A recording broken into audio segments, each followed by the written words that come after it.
Okay, so moving on to look at pulse code modulation, to compare this with the pulse amplitude modulation. So what is pulse code modulation?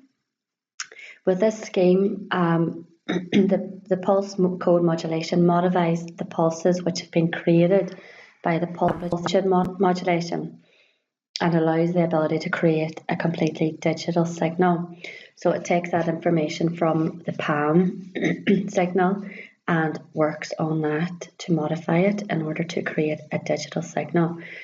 So it quantizes the PAM pulses, so that, in other words, it assigns integer values within a specific range to the sampled instances. And it uses a group of pulses in order to represent certain values of the information signal.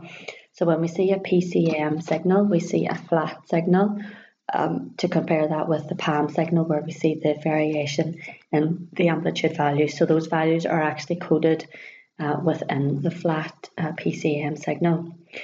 So the analog signal is sampled and it's converted to a serial binary code in order for transmission. And each code has the same number of bits and requires the same length of time to be transmitted. So the end-to-end process really of the conversion of the analog signal into the digital signal, we take the analog signal and sample that and create representations of samples of that signal using the PAM scheme. So then we've got our sampled analog data. Then we quantize that, so we assign values, we approximate the value of each sample according to a finite range of numbers. And then we apply the binary encoding, so we apply that PCM scheme, that pulse code modulation scheme, in order to create a stream of binary digits, which may then be coded for transmission. So that's really the relationship between the PAM signal conversion into the PCM signal conversion. So PCM is a form of modulation. So it's the conversion of the original analog continuous wave into a digital form, which may be applied on top of a carrier wave to be transported electronically. So it's a form of modulation which uses a group of pulses to represent certain values of the information signal. So it takes that sample value and codes that into a pulse that may be sent across the network, so the binary digits. The information signal is limited to a certain maximum frequency and it's sampled and changed to the PAM. The PAM signal is then quantized by the quantizer and changed into the binary code by the encoder, and then the PCM signal, which is created as a result, is then sent through the network. So it's a journey in terms of the conversion of the data from the continuous wave into the digital wave. So pulse code modulation is a scheme for transmitting the analog data in a digital manner across a communications network. The signals are binary. There are only two possible states represented by a binary 1 and a binary 0. It uses a sampling rate of 8,000 samples per second. Okay, so it samples those signals at 8,000 samples per second. Each sample is an 8-bit sample, and this results in a digital rate of 64,000 bits per second.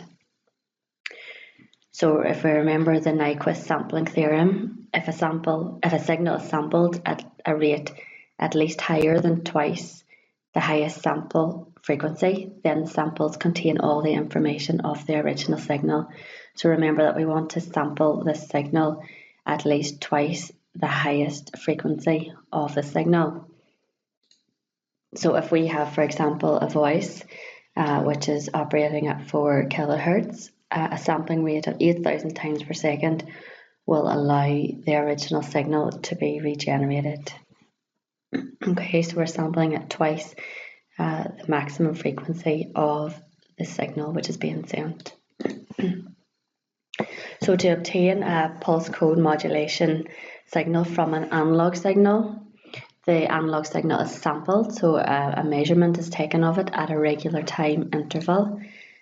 The sampling rate is several times, at least twice, but several times the maximum frequency of the analog waveform, and that's in order to allow it to be accurately reconstructed on the receiver side of the network. So it ensures that the peaks and troughs in that signal can be captured in the reconstruction.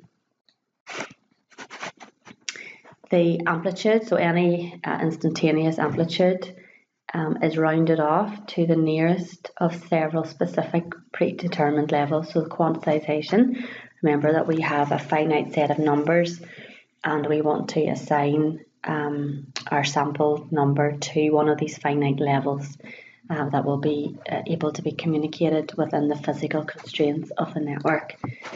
So the output of a pulse code modulator is a series of binary numbers, and each is represented by a power of 2 bits, okay?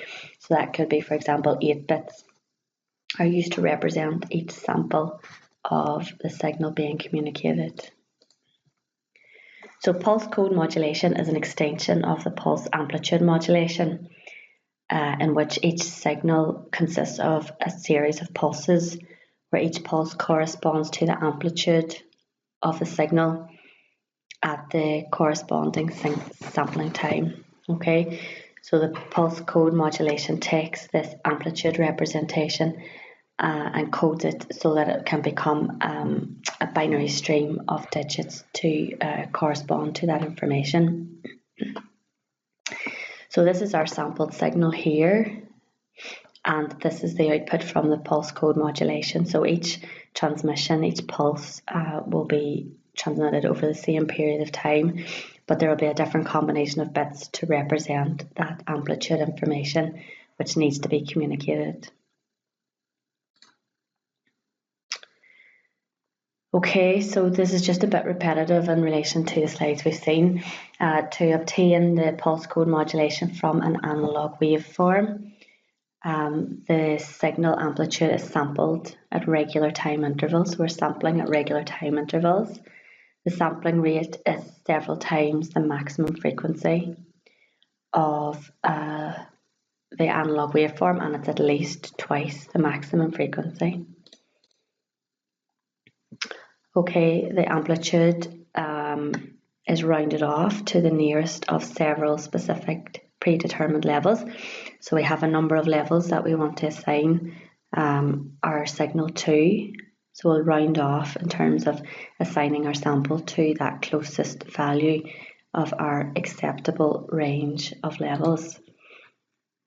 The number of levels is always a power of 2, so we can have, for example, 8 or 16 or 32, and this influences the number of bits which are used to represent the signals being communicated. So if we have 8 levels being used to support our transmitted data, then we know that we need to have 3 bits in order to communicate these 8 different levels. Okay, so these numbers can be represented by 3, 4, 5 or 6 binary digits respectively. Okay, so at the destination, at the receiver side of the network, a demodulator converts these binary numbers back into the pulses so that the information which has been sent can be understood. And these pulses are further processed to restore the original analog waveform, so we can convert that digital data back into the analog waveform. So a pulse code modulated stream has 2 basic properties that determine the stream's fidelity to the original analog signal. So in terms of how we can represent the original stream using our pulse code modulation stream. So we think about the sampling rate and we think about the bit depth. Okay, so sampling rate is the number of times per second that samples are taken, and the bit depth is the number of possible digital values that can be used to represent each sample. Okay, so the bit depth, the number of bits that are used to represent each sample. And based on that information, this influences the accuracy of the pulse code modulation scheme in relation to the original analog signal. Okay, so just to exemplify what we mean, if we're transmitting a series of values using our binary digits, so we can encode these into a series, the following numbers into a series of binary digits to represent each number uniquely in the communication. So there are a number of potential sources of limitation in this scheme. And whenever we're talking about modulating our signals, we're choosing a discrete value that's near, but it's not exactly. So we can have some error whenever we're converting our signal to a digital form for communication.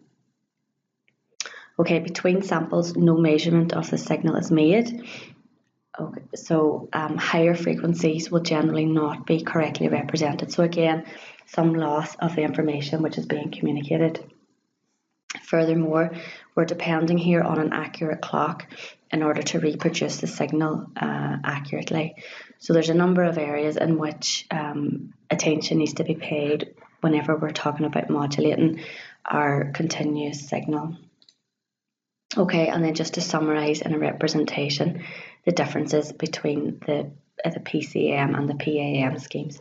So the difference in terms of the signals which are transmitted are collected, converted from the continuous wave in order to be sent across the communications network.